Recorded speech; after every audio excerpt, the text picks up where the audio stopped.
buntag. Ug naami diri karon sa atbang sa sangguniang lungsod ng Davao.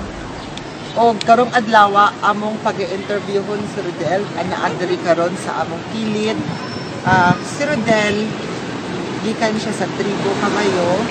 O dito siya gikan sa Lingig, Surigao del Sur.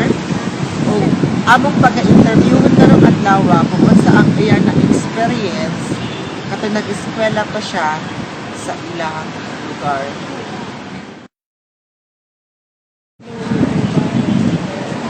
Mangod si Ande o si Biblia. Tapos gikan ni sa Linig, sa Ligaw Diso.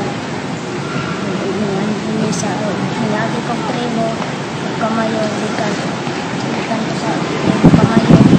Sila namin sa Davao, tayo ngayon ng Kalipay. Ako naman nagrado naman sa Bicol. Tapos dito sa aming lugar ng Surigao del Sur. Ako nagi sa pagkuhan sa lugar na Smolensk.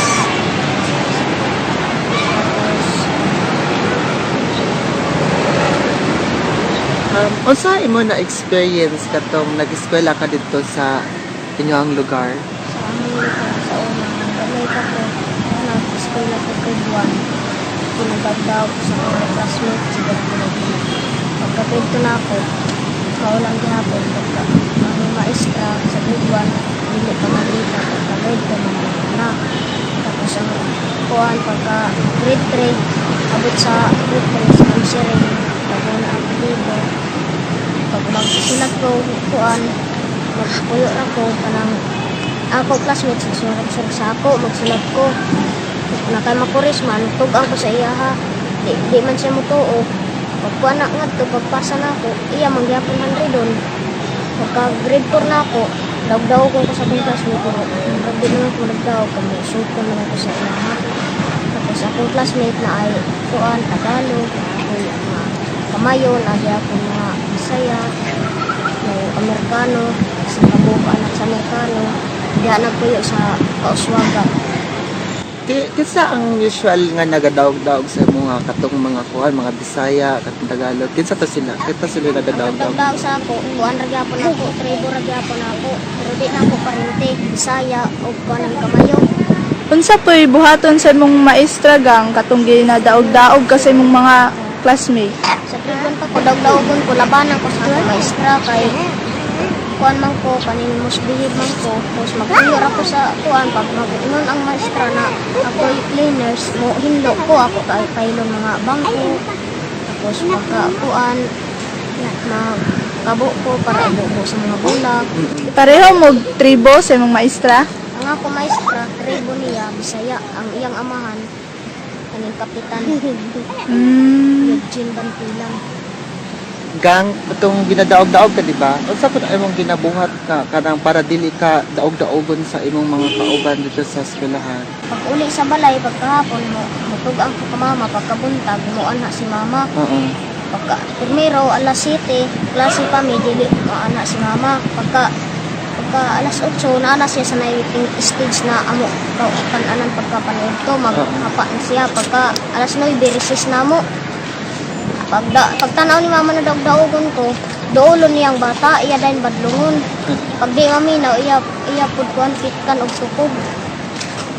Pagka grade 4, mutugan pa man ko ka mama, ingon, sukol na, ayaw na sigsalig sa kuha kay daghan pa kay trabahon sa balay. O di mo, pagka kuan, musukol ko. Pagka nang daog-daogon pa ko, upat sila, di pa ko. Pag abot na mo nga to, sa naimarangan naman, ang kalingawan sa bukid yapon, ng takmik marang. Mukat-kat na na siya apil kay mangilog sa kuha. Pag naog na mo, dito yung magsumbagay nitin. Dapat kay mga maestra nga kanang wala kanang kung mag-exip ka nang magpartisipar ka sa inyong klase, dili ka tawagon. Nakay maestra nga yung anak nga dili ka tawagon ang iyang ginapalapi kay katong mga Bisaya o katong mga Tagalog. Naa, si kuan, Ma'am Kudira. Lourdes in Kudira. Wala kang ginatawag, pero gusto ka mo kuan mo tubag ana. Kung nahuman na namog interview si Rodel, magkita siya na ito, unsang realidad sa kung unsang ideal sa multicultural education.